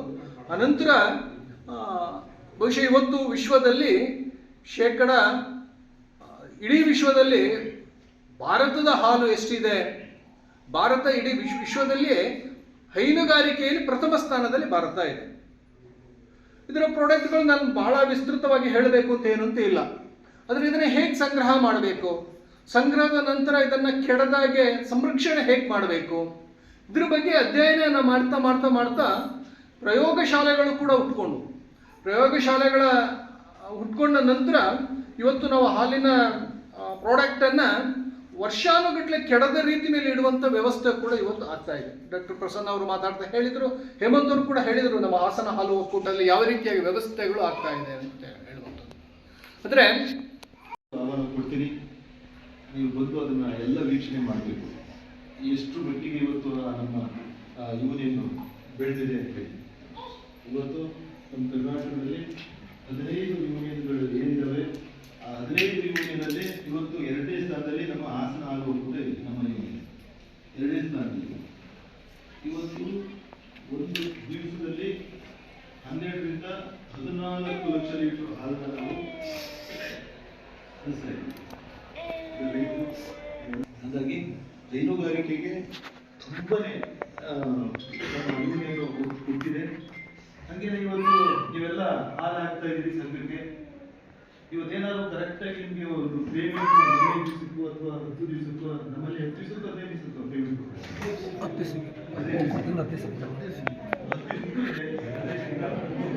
ಯಾವ್ದ್ರಲ್ಲೂ ಕರೆಕ್ಟಾಗಿ ನಿಮಗೆ ನೀವು ಬೆಳೆ ಬೆಳಿತೀರಲ್ಲ, ಯಾವ್ದಾದ್ರು ನಿಮಗೆ ನಿರೀಕ್ಷೆ ಇದೆಯಾ ಅದನ್ನು ಕರೆಕ್ಟಾಗಿ ಪೇಮೆಂಟ್ ಸಿಗ್ತದೆ ಅಂತೀವಿ. ನಾವು ಮಾತ್ರ ಕರೆಕ್ಟಾಗಿ ಏನೇ ಆಗಲಿ, ಬಟ್ ರೇಟ್ ಅಂತೂ ಎಲ್ಲರೂ ಚರ್ಚೆ ಮಾಡ್ತಾರೆ, ಹಾಗೆ ರೇಟ್ ಸಿಗ್ತಾ ಇಲ್ಲ ಅಂತ. ಅದು ನಮ್ಮ ರೈತರುಗಳಿಗೂ ಕೂಡ ಮಿಸ್ಟೇಕ್ ಇದೆ. ಯಾಕೆಂದ್ರೆ ನಾವು ಹಾಲು ಲೋಯರ್ ಸಿರಪ್ ಮಾಡ್ತೀವಿ ಬೇಕು ಬೇಕು ಅಂತೇಳಿ. ಎಷ್ಟೋ ಕಡೆ ನಾನು ಜನರಲ್ ಬಾಡಿ ಮೀಟಿಂಗ್ ಅಟೆಂಡ್ ಆದಾಗ ನಮ್ಮ ಮೇಲೆ ಕೂಗಬೇಕು ಸರ್, ಯೂನಿಯನ್ ಏನೋ ಮಾಡ್ತಾರೆ, ಲೋಯರ್ ಸಿರಪ್ ಮಾಡ್ತಾರೆ, ರೇಟ್ ಜಾಸ್ತಿ ಕೊಡೋದಿಲ್ಲ ಅಂತೇಳಿ. ನಮ್ಮನ್ನೇ ಪಾಯಿಂಟ್ ಔಟ್ ಮಾಡ್ತೀವಿ. ನೀವು ನಿಮ್ಮ ಮಿಸ್ಟೇಕ್ಸ್ ಏನಾದ್ರು ನೀವು ಯಾವತ್ತೂ ಅದನ್ನು ಒಪ್ಕೊಳ್ಳೋದಿಲ್ಲ. ರಾತ್ರಿ ಕರೆಯೋದು, ಹೋಗೋಕ್ಕೆ ಸೋಂಬರಿತನ, ಬೆಳಿಗ್ಗೆ ಅದು ಫ್ರಿಡ್ಜಲ್ಲಿ ಇಡೋದು, ಬೆಳಿಗ್ಗೆ ತಂದು ಅದು ಮಿಕ್ಸ್ ಮಾಡಿ ಹಾಕೋದು. ಅದು ಗುಣಮಟ್ಟ ಬರಬೇಕು ಅಂದ್ರೆ ಎಲ್ಲಿಂದ ಸಾಧ್ಯವೇ ಇಲ್ಲ. ಹಾಲಲ್ಲಿ ಹಾಲು ಕರೆದ ತಕ್ಷಣ ನಾವು ಅದನ್ನು ಸಂಘಕ್ಕೆ ಬಂದು ಹಾಕಬೇಕು ಅಂತೇಳಿ ಕ್ರಮದಲ್ಲಿ. ನೀವು ಅದನ್ನ ಎಷ್ಟು ಹೊತ್ತು ಇಡ್ತೀರಿ, ಬ್ಯಾಕ್ಟೀರಿಯಾಗಳಲ್ಲಿ ಮಲ್ಟಿಪ್ಲೈ ಆಗುತ್ತೆ, ಬ್ಯಾಕ್ಟೀರಿಯಾಗಳು ಜಾಸ್ತಿ ಆಗುತ್ತೆ.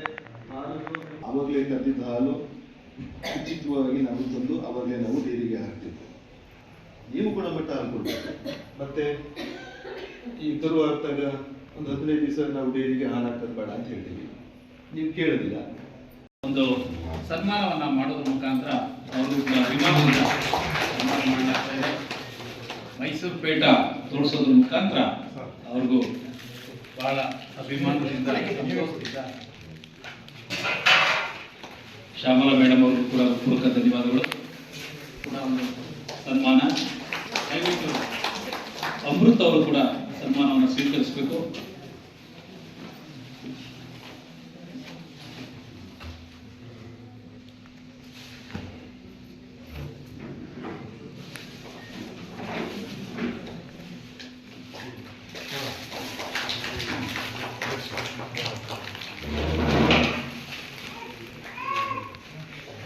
ಒಂದು ನಿಮಿಷ ನೋಡಿ.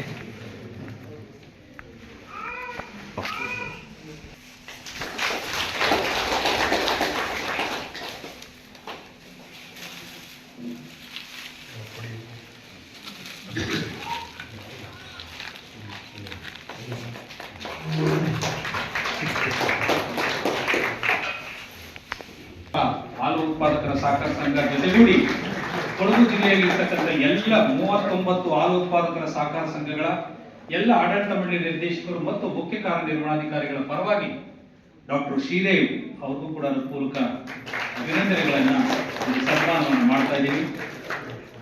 ಇದು ಮಾಡಿ ಅವರು ಕೂಡ ಸನ್ಮಾನವನ್ನು ಸ್ವೀಕರಿಸಬೇಕು ಅಂತ ವಿಶೇಷವಾದ ಮನವಿ.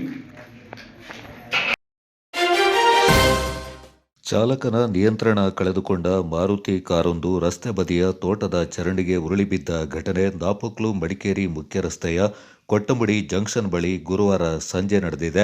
ಕುಶಾಲನಗರದಿಂದ ಬೆಟ್ಟಗೇರಿ ಕೊಟ್ಟಮುಡಿ ಮಾರ್ಗವಾಗಿ ಬಲ್ಲಂಬಾಟಿ ಗ್ರಾಮದ ನಿವಾಸಿ ನಿತಿನ್ ಎಂಬುವರು ತಮ್ಮ ಮಾರುತಿ ಓಮ್ನಿ ಕಾರಿನಲ್ಲಿ ಹಂದಿಯನ್ನು ಸಾಗಿಸ್ತಾ ಇದ್ದ ಸಂದರ್ಭ ಕೊಟ್ಟಮುಡಿ ಜಂಕ್ಷನ್ ಬಳಿಯ ರಸ್ತೆಯಲ್ಲಿ ಚಾಲಕನ ನಿಯಂತ್ರಣ ಕಳೆದುಕೊಂಡು ಕಾರು ರಸ್ತೆ ಬದಿಯ ಜೆವಿ ಎಸ್ಟೇಟ್ನ ತೋಟದ ಚರಂಡಿಗೆ ಉರುಳಿ ಬಿದ್ದಿದೆ.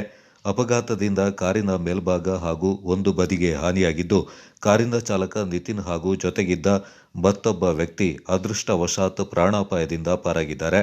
ತೋಟದ ಚರಂಡಿಗೆ ಉರುಳಿ ಬಿದ್ದ ಕಾರನ್ನು ಸಾರ್ವಜನಿಕರ ಸಹಕಾರದಿಂದ ಮೇಲೆತ್ತಿ ತೆರವುಗೊಳಿಸಲಾಯಿತು. Kodagu channel news, Zakariya, ದಾಪಕ್ಲು.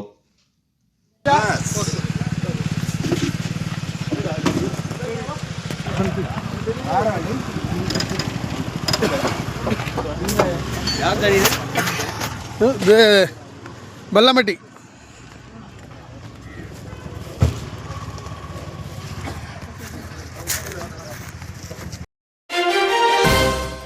ಬಲ್ಲಂಬಾಟಿ ಶ್ರೀ ಭಗವತಿ ದೇವಸ್ಥಾನದ ಗರ್ಭಗುಡಿ ಹಾಗೂ ಮುಖಮಂಟಪ ಪುನರ್ ನಿರ್ಮಾಣ ಕಾರ್ಯ ಭರದಿಂದ ಸಾಗ್ತಾ ಇದ್ದು, ಗುರುವಾರ ಷಡಾಧರ ಪೂಜಾ ವಿಧಿವಿಧಾನಗಳು ಶ್ರದ್ಧಾಭಕ್ತಿಯಿಂದ ಜರುಗಿದವು. ದೇವಸ್ಥಾನದ ಹೃದಯ ಭಾಗದ ಗರ್ಭಗುಡಿಯ ನಿರ್ಮಾಣಕ್ಕೆ ನೆಲಮಟ್ಟದಿಂದ 7.25 ಅಡಿ ಭೂಮಿಯ ಒಳಗಿನಿಂದ ಅಡಿಪಾಯ ಹಾಕಲಾಗಿದ್ದು, ಷಡಾಧರ ಪೂಜೆ ಗುರುವಾರ ನಡೆಯಿತು. ಗರ್ಭಗುಡಿ ಹಾಗೂ ಮುಖಮಂಟಪ ಅಡಿಪಾಯಕ್ಕೆ ಉಪ್ಪು ಮಿಶ್ರಿತ ಮರಳು ತುಂಬಿಸುವ ಕಾರ್ಯವನ್ನು ಊರಿನವರು ನೆರವೇರಿಸಿದರು.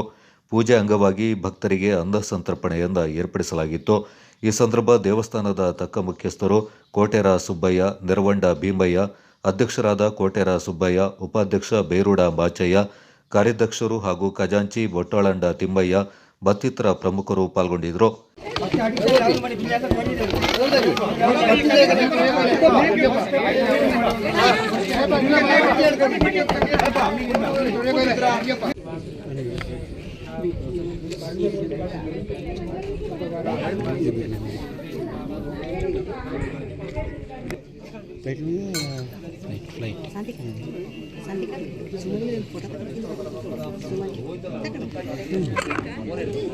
Photo ತೆಗೆದಿಲ್ಲ.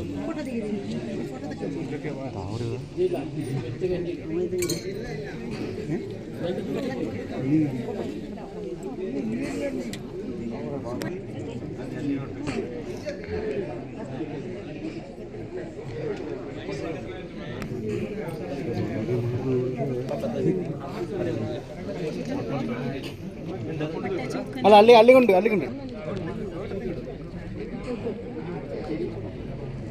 Kodagu channel news, Duggala Sadananda, ದಾಪಕ್ಲು. ಪತ್ನಿ, ಮಲಮಗಳು, ಪತ್ನಿಯ ಅಜ್ಜ ಹಾಗೂ ಅಜ್ಜಿಯಿಂದ ಕತ್ತಿಯಿಂದ ಕಡಿದು ಹತ್ಯೆಗೈದ ವ್ಯಕ್ತಿಗೆ ವಿರಾಜಪೇಟೆ 2ನೇ ಅಪರ ಜಿಲ್ಲಾ ಮತ್ತು ಸತ್ರ ನ್ಯಾಯಾಲಯ ಗಲ್ಲು ಶಿಕ್ಷೆ ವಿಧಿಸಿ ತೀರ್ಪು ನೀಡಿದೆ. ಪೊನ್ನಂಪೇಟೆ ತಾಲೂಕಿನ ಬೇಗೂರು ಗ್ರಾಮದಲ್ಲಿ 2025 ಮಾರ್ಚ್ 27 ರಾತ್ರಿ 4 ಕೊಲೆ ನಡೆದಿತ್ತು. ಕೊಲೆ ಮಾಡಿದ ಆರೋಪ ಸಾಬೀತಾದ ಹಿನ್ನೆಲೆ ಕೇರಳ ಮೂಲದ ಗಿರೀಶ್ ಎಂಬಾತ ಇದೀಗ ಗಲ್ಲು ಶಿಕ್ಷೆಗೆ ಗುರಿಯಾಗಿದ್ದಾನೆ. ಗಿರೀಶನ ಭೀಕರ ಕೃತ್ಯಕ್ಕೆ ಪತ್ನಿ ನಾಗಿ, ಮಲಮಗಳು ಕಾವೇರಿ, ಪತ್ನಿಯ ಅಜ್ಜ ಜೇನುಕುರುಬರ ಕರಿಯ ಹಾಗೂ ಅಜ್ಜಿ ಗೌರಿ ಹತ್ಯೆಗೀಡಾಗಿದ್ರು. ನಾಗಿ ಎಂಬಾಕೆ ಮೊದಲ ಪತಿ ಸುಬ್ರಹ್ಮಣಿ ಎಂಬಾತನನ್ನು ತೊರೆದು 2024ರಲ್ಲಿ ಕೇರಳ ಮೂಲದ ಗಿರೀಶ್ ಎಂಬಾತನ ಜೊತೆ ವಿವಾಹವಾಗಿದ್ಲು. ಗಿರೀಶ್ ಕೂಡ ವಿವಾಹಿತನಾಗಿದ್ದು ಪತ್ನಿಯನ್ನ ತೊರೆದು ನಾಗಿಯನ್ನ ವಿವಾಹವಾಗಿದ್ದ ಎನ್ನಲಾಗಿದೆ. ನಾಗಿಯ ಮೊದಲ ಪತಿಗೆ ಜನಿಸಿದ ಕಾವೇರಿಯೊಂದಿಗೆ ಬೇಗೂರಿನಲ್ಲಿದ್ದ ಅಜ್ಜ ಮತ್ತು ಅಜ್ಜಿಯೊಂದಿಗೆ ವಾಸಿಸುತ್ತಿದ್ಲು. 2ನೇ ಪತಿ ಗಿರೀಶ್ ನಾಗಿ ಇದ್ದ ಮನೆಗೆ ಬಂದು ಹೋಗ್ತಾ ಇದ್ದ ಎನ್ನಲಾಗಿದೆ. 2025 ಮಾರ್ಚ್ 27ರಂದು ರಾತ್ರಿ ಬಂದ ಗಿರೀಶ್ ಪತ್ನಿ ನಾಗಿಯ ಶೀಲ ಶಂಕಿಸಿ ಜಗಳವಾಡಿದ್ದಾನೆ. ಅಲ್ಲದೆ ಕತ್ತಿಯಿಂದ ಮೊದಲು ನಾಗಿಯನ್ನ ಹತ್ಯೆ ಮಾಡಿದ್ದಾನೆ. ಈ ವೇಳೆ ನಾಗಿಯ ಕಂಕುಳದಲ್ಲಿದ್ದ ಮಗು ಕಾವೇರಿಯ ತಲೆಯ ಭಾಗಕ್ಕೆ ಕತ್ತಿಯೇಟು ತಗುಲಿ ಆಕೆಯು ಸ್ಥಳದಲ್ಲಿ ಮೃತಪಟ್ಟಳು ಎಂದು ಹೇಳಲಾಗಿದೆ. ಜಗಳವನ್ನು ಬಿಡಿಸಲು ಬಂದ ಅಜ್ಜ ಕರಿಯ ಹಾಗೂ ಅಜ್ಜಿ ಗೌರಿ ಕೂಡ ಕತ್ತಿಯಿಂದ ಹಲ್ಲೆಗೊಳಗಾಗಿ ಮೃತಪಟ್ಟರು ಎಂದು ದೂರು ದಾಖಲಾಗಿತ್ತು. ಘಟನಾ ಸ್ಥಳಕ್ಕೆ ದಕ್ಷಿಣ ವಲಯ ಪೊಲೀಸ್ ಮಹಾನಿರೀಕ್ಷಕ ಡಾಕ್ಟರ್ ಬೋರಲಿಂಗಯ್ಯ, ಜಿಲ್ಲಾ ಪೊಲೀಸ್ ವರಿಷ್ಠಾಧಿಕಾರಿ ಕೆ ರಾಮರಾಜನ್, ಅಂದಿನ ಅಡಿಷನಲ್ ಎಸ್ಪಿ ಸುಂದರ್ ರಾಜ್, ಪೊನ್ನಂಪೇಟೆ ಠಾಣಾಧಿಕಾರಿ ಮತ್ತು ಸಿಬ್ಬಂದಿಗಳು, ವಿಧಿವಿಜ್ಞಾನ ಪ್ರಯೋಗಾಲಯದ ಸಿಬ್ಬಂದಿಗಳು ಭೇಟಿ ನೀಡಿ ಪರಿಶೀಲನೆ ನಡೆಸಿದರು. ನಾಲ್ವರನ್ನ ಭೀಕರವಾಗಿ ಹತ್ಯೆಗೈದು ಕೇರಳದಲ್ಲಿ ತಲೆಮರೆಸಿಕೊಂಡಿದ್ದ ಗಿರೀಶ್ ನನ್ನ ಕೊಡಗು ಮತ್ತು ಕೇರಳ ಪೊಲೀಸರು ಜಂಟಿ ಕಾರ್ಯಾಚರಣೆ ನಡೆಸಿ ಬಂಧಿಸಿ ನ್ಯಾಯಾಲಯಕ್ಕೆ ಹಾಜರುಪಡಿಸಿದ್ರು. ಈ ಕೊಲೆ ಪ್ರಕರಣದ ಕುರಿತು ಪ್ರಕರಣ ದಾಖಲಿಸಿಕೊಂಡಿದ್ದ ಪೊನ್ನಂಪೇಟೆ ಪೊಲೀಸರು ನ್ಯಾಯಾಲಯಕ್ಕೆ ದೋಷಾರೋಪಣಾ ವರದಿಯನ್ನು ಸಲ್ಲಿಸಿದ್ರು. ಪ್ರಕರಣದ ತ್ವರಿತ ವಿಚಾರಣೆ ನಡೆಸಿದ ವಿರಾಜಪೇಟೆ 2ನೇ ಅಪರ ಜಿಲ್ಲಾ ಮತ್ತು ಸತ್ರ ನ್ಯಾಯಾಲಯದ ನ್ಯಾಯಾಧೀಶರಾದ ಎಸ್ ನಟರಾಜ್ ಅವರು ಕಲಂ 103(1) 238 BNS ಅಡಿಯಲ್ಲಿ ಆರೋಪಿ ಗಿರೀಶ್ ಅಪರಾಧ ಎಸಗಿರುವುದು ಸಾಬೀತಾದ ಹಿನ್ನೆಲೆ ಅಪರಾಧಿಗೆ ಗಲ್ಲು ಶಿಕ್ಷೆ ವಿಧಿಸಿ ತೀರ್ಪು ನೀಡಿದ್ದಾರೆ. ಪ್ರಕರಣದ ಕುರಿತು ಸರ್ಕಾರಿ ಅಭಿಯೋಜಕ ಯಾಸೀನ್ ಅಹಮದ್ ಅವರು ಸರ್ಕಾರದ ಪರವಾಗಿ ವಾದವನ್ನು ಮಂಡಿಸಿದ್ರು. ನ್ಯಾಯಾಧೀಶರಾದ ನಟರಾಜ್ ಎಸ್ ಅವರು ನೀಡಿರುವ ತೀರ್ಪಿನಲ್ಲಿ ರಾತ್ರಿಯ ನಿಶ್ಶಬ್ದತೆಯ ಮಧ್ಯ ವೃದ್ಧರು, ಮಕ್ಕಳು ಸೇರಿ 4 ನಿರಪರಾಧಿ ಜೀವಗಳು ಮನೆಯಲ್ಲಿ ಕೊನೆಯುಸಿರೆಳೆದಾಗ ಅದರ ಮೌನಕ್ಕೆ ಉತ್ತರಿಸುವುದು ಕಾನೂನಿನ ಕರ್ತವ್ಯ ಅಂತ ನ್ಯಾಯಾಲಯವು ಮನಗಂಡಿರುವುದಾಗಿ ತಿಳಿಸಿದ್ದಾರೆ. ವಿರಾಜಪೇಟೆ ಬಿಟ್ಟಂಗಾಲ ಗ್ರಾಮದ ಪೆಗ್ಗೆರಿ ಕಾಡಿನಲ್ಲಿ ಕೆಲವೇ ಗಂಟೆಗಳಲ್ಲಿ ಹುಟ್ಟಿದ ಗಂಡು ಮಗುವೊಂದ ಅನಾಥವಾಗಿ ಬಿಟ್ಟು ಪರಾರಿಯಾಗಿದ್ದಾರೆ. ಬುಧವಾರ ಮಧ್ಯಾಹ್ನ ಪೆಗ್ಗರಿ ಕಾಡಿನ ರಸ್ತೆಯಲ್ಲಿ ಸಂಚರಿಸ್ತಾ ಇದ್ದ ಸಂದರ್ಭ ಮಗುವಿನ ಅಳುವಿನ ಸದ್ದು ಕೇಳಿಸಿ ಸ್ಥಳೀಯರು ಮಗುವೊಂದ ರಕ್ಷಣೆ ಮಾಡಿ ವಿರಾಜಪೇಟೆ ಗ್ರಾಮಾಂತರ ಪೊಲೀಸ್ ಠಾಣೆಗೆ ಮಾಹಿತಿಯನ್ನು ನೀಡಿದ್ದು, ಗ್ರಾಮಾಂತರ ಪೊಲೀಸರು ಸ್ಥಳಕ್ಕೆ ಭೇಟಿ ನೀಡಿ ಮಗುವೊಂದ ಮಡಿಕೇರಿಯ ಜಿಲ್ಲಾಸ್ಪತ್ರೆಗೆ ಸೇರಿಸಿ ಪಾಲನೆ ಮಾಡಲಾಗ್ತಾ ಇದೆ. ಮಗುವಿನ ಹೆತ್ತವರನ್ನ ಹುಡುಕುವ ಪ್ರಯತ್ನ ನಡೀತಾ ಇದ್ದು, ಪೊಲೀಸರು ಹುಡುಕುವ ಕಾರ್ಯದಲ್ಲಿ ತೊಡಗಿದ್ದಾರೆ. ನರಿಯಂದಡ ಗ್ರಾಮ ಪಂಚಾಯಿತಿ ವ್ಯಾಪ್ತಿಯ ಕಡಂಗದ ಶಾದಿ ಮಹಲ್ ಸಭಾಂಗಣದಲ್ಲಿ ಸಂಜೀವಿನಿ ಒಕ್ಕೂಟದ ವತಿಯಿಂದ ಸಂಜೀವಿನಿ ಸಂತೆ ಮೇಳವನ್ನು ಆಯೋಜಿಸಲಾಗಿತ್ತು.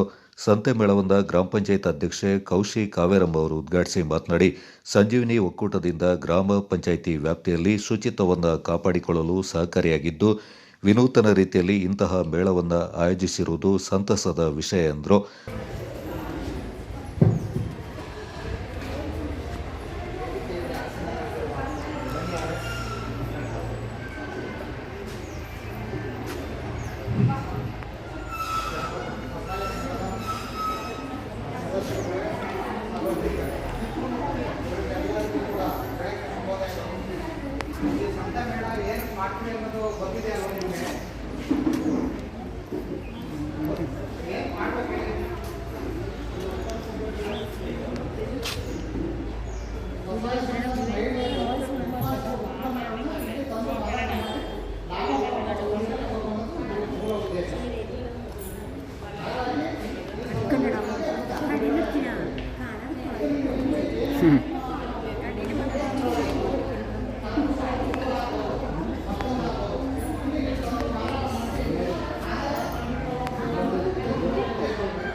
ದಾನದಿಂದ ಸಂಜೀವಿನಿಯ ನೇತೃತ್ವದಲ್ಲಿ ಆಯೋಜನೆಗೊಂಡಿರುವಂತಹ ಸಂತೆ ಮೇಳ. ಇದರಲ್ಲಿ 15 ಸಂಘಗಳ ಒಂದು ಶ್ರಮ ಇದೆ. ಅವರಿಗೆ ಸರ್ಕಾರದಿಂದ ದೊರೆತಿರುವಂತಹ ಸೌಲಭ್ಯಗಳು ಎಲ್ಲವನ್ನು ನಮ್ಮ ಮುಂದೆ ಪ್ರದರ್ಶಿಸಲು ಈ ಒಂದು ಅವಕಾಶವನ್ನು ಸಂಜೀವಿನಿ ಒಕ್ಕೂಟದವರು ಕೊಟ್ಟಿದ್ದಾರೆ. ಅವರಿಗೆ ನಮ್ಮ ಪಂಚಾಯಿತಿಯ ವತಿಯಿಂದ ಅವರಿಗೆ ಒಂದು ತುಂಬು ಹೃದಯದ ಧನ್ಯವಾದವನ್ನು ನಾನು ಹೇಳ್ತೀನಿ. ಯಾಕೆಂದರೆ ಈ ರೀತಿಯ ಒಂದು ಸಂತೆ ಮೇಳಗಳು ಇಲ್ಲಿ ನಮ್ಮ ಖಡಂಗ ಅರಪಟ್ಟೂರಿನಲ್ಲಿ ನಡೆಯುತ್ತಿರುವುದು ತುಂಬ ಒಂದು ಸಂತೋಷಕರ ವಿಷಯ. ಪ್ರತಿಯೊಬ್ಬರು ಇದನ್ನು ಒಂದು ಸಂತೆ ಮೇಳದಲ್ಲಿ ಏನೇನು ಸಿಗುತ್ತೆ ಅನ್ನೋದನ್ನು ಬಂದ್ಬಿಟ್ಟು ನೋಡಿಕೊಂಡು ಹೋಗೋದಕ್ಕಿಂತ ಎಲ್ಲ ತಗೊಂಡು ಹೋಗೋದು ಒಳ್ಳೆಯದು ಅಂತ ಹೇಳ್ಕೊಳ್ತೀನಿ. ಹಾಗೆಯೇ ಇಲ್ಲಿಯ 15 ಸಂಘದವರಲ್ಲಿ ಕೇವಲ ಒಂದು 20-25 ಜನರು ಮಾತ್ರ ಒಂದೊಂದು ಸಂಘಕ್ಕೆ ಒಬ್ಬೊಬ್ಬರು ಬಂದಿರೋದಂಥದ್ದು ಇದೆ. ಅದು ಹಾಕ್ಕೊಂಡು ಪ್ರತಿಯೊಬ್ಬ ಸದಸ್ಯರು ಕೂಡ ಇದರಲ್ಲಿ ಪಾಲ್ಗೊಂಡು ಪ್ರತಿಯೊಬ್ಬರು ಒಂದು ನಾನು ಮುಂದೆ ಬರಬೇಕು ಅನ್ನುವಂತಹ ಒಂದು ಯೋಚನೆಯನ್ನು ಇಟ್ಕೊಂಡು ಸಂಜೀವಿನಿ ಒಕ್ಕೂಟ ಅಂದರೆ ಸಂಜೀವಿನಿ ಒಕ್ಕೂಟ ಅವರವರ ಮನೆಗೆ ಸೀಮಿತವಾಗುವುದಲ್ಲ. ಇಡೀ ಸಂಘ, ಸಂಸ್ಥೆ, ಪಂಚಾಯತ್ ಕೇಂದ್ರ ಸರ್ಕಾರದಿಂದ ಹಿಡಿದು ಅದರಲ್ಲಿರುವ ಎಲ್ಲ ಲಾಭಗಳನ್ನು ತೆಗೆದುಕೊಂಡು ಒಳ್ಳೆಯ ರೀತಿಯಲ್ಲಿ ನಡ್ಕೊಂಡು ಹೋಗಬೇಕು ಅಂತ ನಾನು ಆಸೆ ಪಡ್ತೀನಿ.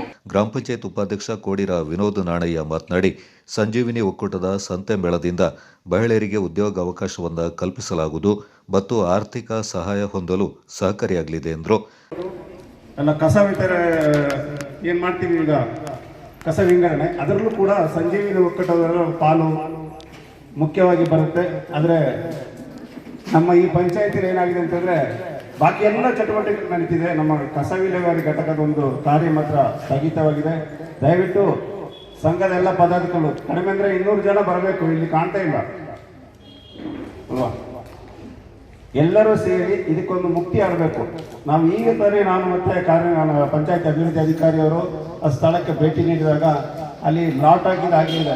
ನಮ್ಮ ಗುಲಾಬಿ ಅವ್ರಿಗೆ ಗೊತ್ತು, ಅವ್ರು ಭಾಳ ಚೆನ್ನಾಗಿ ಕೆಲಸ ಮಾಡ್ತಿದ್ರು. ಪಾಪ ಅವರ ಅನಾರೋಗ್ಯ ನಿಮಿತ್ತ ಕಾರ್ಯವನ್ನು ಅವ್ರು ಬಿಟ್ಟರು. ಈ ಒಂದು ಸಂಜೀವಿನಿ ಸಂತೆ ಮೇಳ ಯಾವುದಕ್ಕಾಗಿ ನಾವು ಆಯೋಜಿಸ್ತೀವಿ ಅಂದರೆ ನಮ್ಮ ಭಾಗದ ಮನೆಯಲ್ಲಿರುವ ನಮ್ಮ ರೈತಾಪಿ ಮಹಿಳೆಯರಾಗಿರ್ಬೋದು, ಇನ್ನಿತರ ಸಹೋದರಿಯರಾಗಿರ್ಬೋದು, ಅವರು ಅವರ ಹಿತ್ತಲಿನಲ್ಲಿ ಅಥವಾ ಅವರ ಜಮೀನಿನಲ್ಲಿ ಬೆಳೆದಂಥ ಏನು ಉತ್ಪನ್ನಗಳಿದೆ ಅದನ್ನು ಇಂಥ ಒಂದು ಸಂತೆ ಮೇಳದಲ್ಲಿ ತಂದು ಅದನ್ನು ಸಾರ್ವಜನಿಕರಿಗೆ ಅದನ್ನು ಇಟ್ಟಾಗ ನಮ್ಮ ಸ್ಥಳೀಯವಾಗಿ ನಾವು ಏನು ಉತ್ಪನ್ನ ಮಾಡ್ತಾ ಇದ್ದೀವಿ ಅದನ್ನು ನಾವು ಉಪಯೋಗಿಸಲಿಕ್ಕೆ ನಮ್ಮ ಮುಂದಿನ ಪೀಳಿಗೆಗೆ ಇದು ಸಾಧ್ಯವಾಗುತ್ತದೆ. ಅವರಿಗೆ ನಾವು ಅದನ್ನು ಪರಿಚಯ ಮಾಡಿಕೊಡುವಂಥ ಒಂದು ಕಾರ್ಯವು ಈ ಸಂತೆ ಮೇಳದಲ್ಲಿ ನಡೆಯುತ್ತದೆ. ಮಾತ್ರವಲ್ಲ, ಗ್ರಾಮೀಣ ಭಾಗದಲ್ಲಿ ಮಹಿಳೆಯರು ಸ್ವಾವಲಂಬಿಯಾಗಿ ಏನು ಬದುಕಬೇಕು, ಅದಕ್ಕೆ ಹಲವಾರು ಥರದ ಕಾರ್ಯಕ್ರಮಗಳು ರಾಜ್ಯ ಸರ್ಕಾರವಾಗಿರ್ಬೋದು, ಕೇಂದ್ರ ಸರ್ಕಾರವಾಗಿರ್ಬೋದು. ಇಂದು ನೀವು ನೋಡ್ತಾ ಇದ್ದೀರಿ, ಕೇಂದ್ರ ಸರ್ಕಾರದಿಂದ ವಿನೂತನವಾಗಿ ಹೆಚ್ಚೆಚ್ಚು ಕಾರ್ಯಗಳನ್ನು ಅವರು ಮಹಿಳೆಯರಿಗಾಗಿ ಅವರ ಮುಂದಿನ ಅಭ್ಯುದಯಕ್ಕಾಗಿ ಅವರು ಹಮ್ಮಿಕೊಳ್ತಾ ಇದ್ದಾರೆ. ಅದನ್ನು ನಾವು ಸದುಪಯೋಗ ಪಡಿಸಿಕೊಳ್ಬೇಕು ಅನ್ನೋದೇ ಸರ್ಕಾರದ ಮತ್ತು ಗ್ರಾಮ ಪಂಚಾಯಿತಿಯ ಎಲ್ಲ ಪ್ರತಿನಿಧಿಗಳ ಹಾಗೂ ಸರ್ಕಾರದ ಒತ್ತಾಸೆಯಾಗಿದೆ. ಇದನ್ನು ನೀವು ಸದುಪಯೋಗ ಪಡಿಸಿಕೊಳ್ಬೇಕು. ಒಂದು ಮಹಿಳೆ ಮನೆಯಲ್ಲಿ ಹೇಗೆ ಮಾದರಿಯಾಗಿ ಜೀವಿಸ್ತಾರೋ ಅದೇ ಸಮಾಜದಲ್ಲಿ ಮಾದರಿಯಾಗಿ ಜೀವಿಸಬೇಕು ಮತ್ತು ತಾನು ಸ್ವಾವಲಂಬಿಯಾಗಿ ಅದರಲ್ಲಿ ಭಾಗಿಯಾಗಬೇಕು ಎಂಬುದೇ ಸರ್ಕಾರದ ಉದ್ದೇಶ. ಒಂದು ಮಹಿಳೆ ಒಂದು ಹೆಚ್ಚು ಆದಾಯ ಗಳಿಸಿದಾಗ ಆ ಕುಟುಂಬಕ್ಕೆ ನೆರವಾಗ್ತದೆ. ಅದಕ್ಕೆ ಹಲವಾರು ಥರದ ಸಹಾಯವನ್ನು ಸರ್ಕಾರ ನೀಡ್ತಾ ಇದೆ. ಅದನ್ನು ಸರಿಯಾಗಿ ಸದುಪಯೋಗ ಪಡಿಸಬೇಕು. ಈಗಾಗಲೇ ನಿಮಗೆ ತಿಳಿದಿದೆ, ನಮ್ಮ ಗ್ರಾಮ ಪಂಚಾಯತಿಯ ಏನು ವ್ಯವಸ್ಥೆಗಳಿದೆ, ನೀರಾಗಿರ್ಬೋದು, ಇನ್ನಿತರ ಗ್ರಾಮ ಪಂಚಾಯತ್ ಅಭಿವೃದ್ಧಿ ಅಧಿಕಾರಿ ಸಬಾಸ್ಟಿನ್, ಸದಸ್ಯರಾದ ಸುಬೀರ್, ಪಾಂಡಂಡ ರಾಣಿ ಗಣಪತಿ, ಸಂಜೀವಿನಿ ಒಕ್ಕೂಟದ ಅಧ್ಯಕ್ಷೆ ರಮ್ಯಾ ಬಿಎಲ್ ಮತ್ತಿತರ ಪ್ರಮುಖರು ಈ ಸಂದರ್ಭ ಪಾಲ್ಗೊಂಡಿದ್ದರು. Kodagu channel news, Noufal Kadanga.